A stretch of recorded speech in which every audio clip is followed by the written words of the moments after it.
Hey everybody, how's it going? Happy Friday the 13th. Welcome to NoDQ&A video right here on NoDQ.com as well as the YouTube channel and NoDQ&A videos affiliate ringsidenews.com.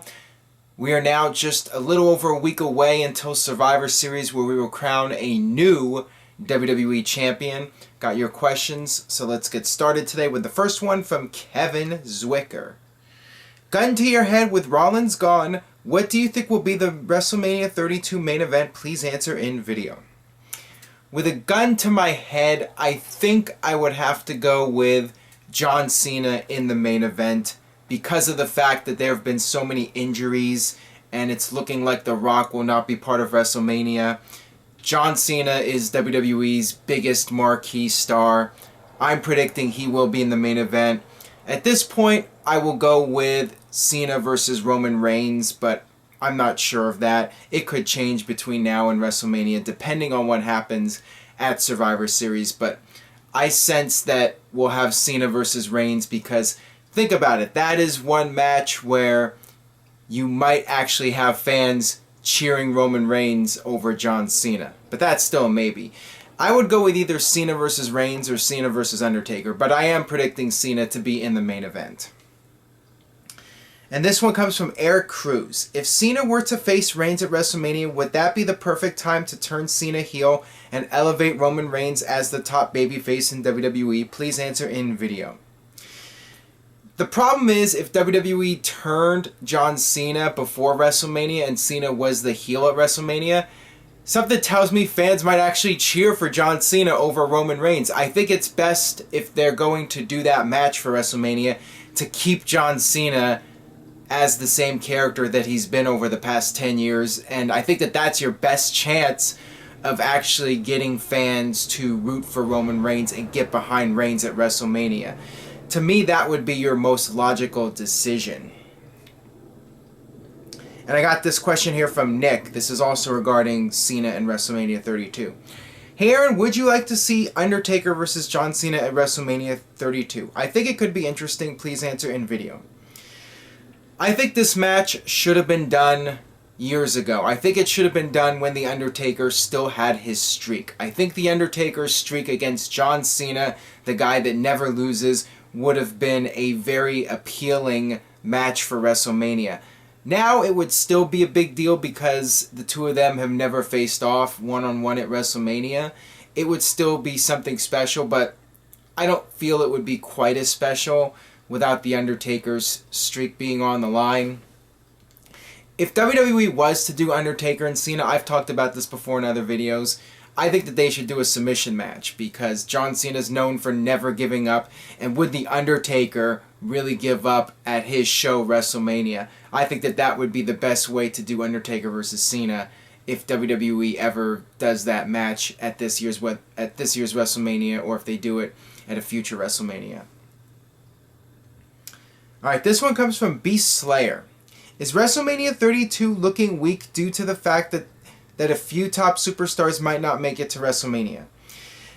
It definitely hurts to some degree because WWE was really banking on this WrestleMania to perhaps break the all-time record in WWE for attendance.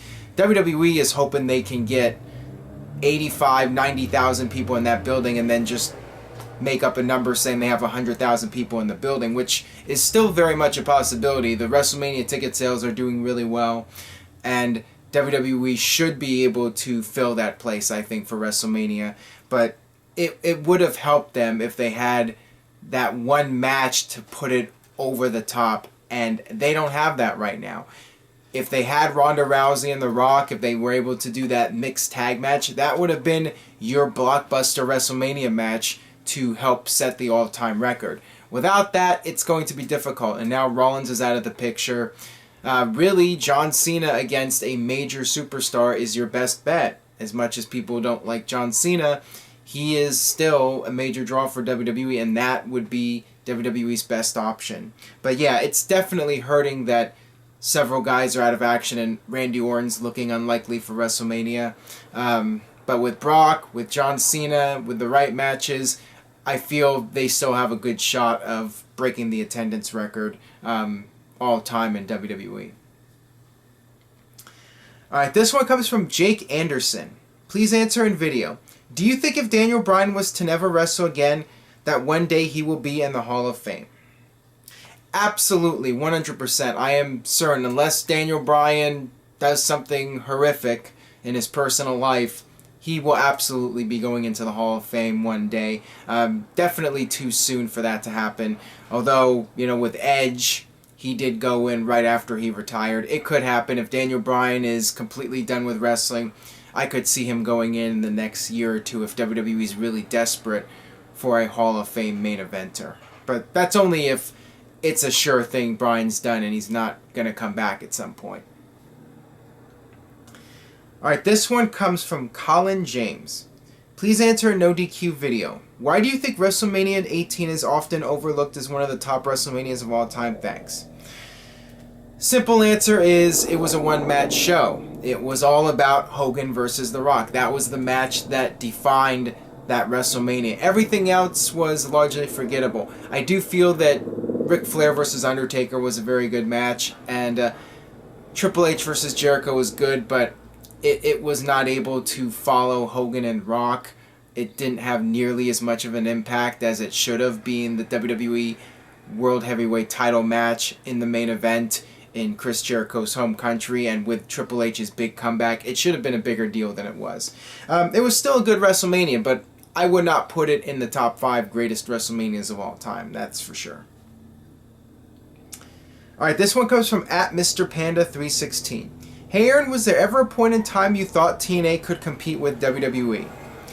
I thought maybe 2006. When Kurt Angle went to TNA, that came off like a really big deal. That felt like perhaps a turning point for TNA. And I know they had the pay-per-view turning point. TNA had a lot of momentum. Samoa Joe was red hot. It felt like TNA was growing as a company.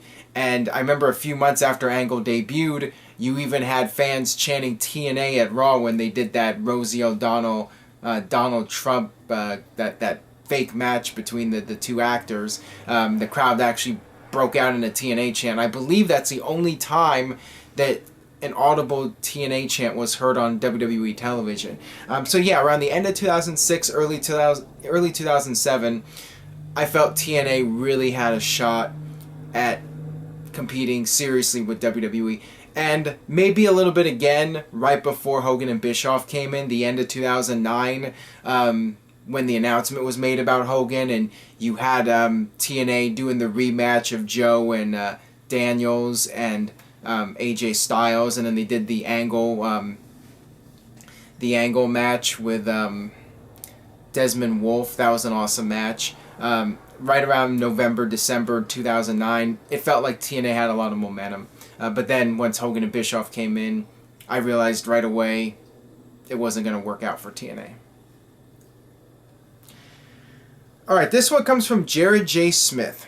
Hey Aaron, I was wondering, what were your thoughts on Survivor Series 96, 2004, and 2006? I think of the three, I liked 96 the best because of Steve Austin versus Bret Hart. Also, Shawn Michaels and Sid, and the atmosphere for that match with the crowd firmly behind Sid, and they wanted to see the title change. The whole atmosphere of the show in Madison Square Garden, that was a good Survivor Series. 04 and 06 I thought were decent, but I think the best Survivor Series of that period was 2003 with Steve Austin's team versus Bischoff's team, and the Kane-Shane McMahon match, and Man versus The Undertaker. To me, that was the best of the bunch. 2004, 2006 were more forgettable in my opinion. Alright, got one more question here from Mr. Panda. In your opinion, what are some of the best and worst pay-per-view names?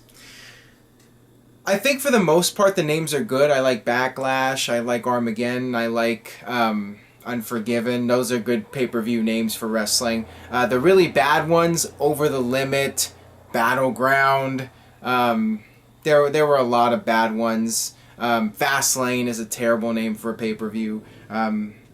Just some of the recent ones that they come up with that really don't sound menacing and don't sound fitting for a professional wrestling pay-per-view. Alright, got this one here from Harry Flynn.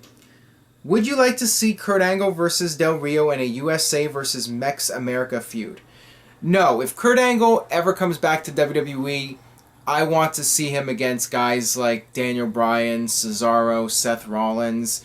Not really interested in seeing Angle versus Del Rio or Angle versus Rusev. I want to see him in there with the best in the company, the best workers. I want to see Angle and one of the top guys tear it up. Angle, Del Rio might be a good match, but that would be maybe 4th or 5th on my list of potential opponents for Kurt Angle. And if Kurt Angle comes back, at most he'll probably only do a couple matches. And I'd actually rather see an Angle versus Brock Lesnar rematch than Angle versus Del Rio. Alright, that'll wrap it up for this edition of No DQ&A video. Thanks as always for watching. Subscribe if you haven't already at youtube.com/NoDQCAW. Like this video, share it with a friend. Anybody you know who watches wrestling, have them check out No DQ&A video. And I will see you guys next time for more.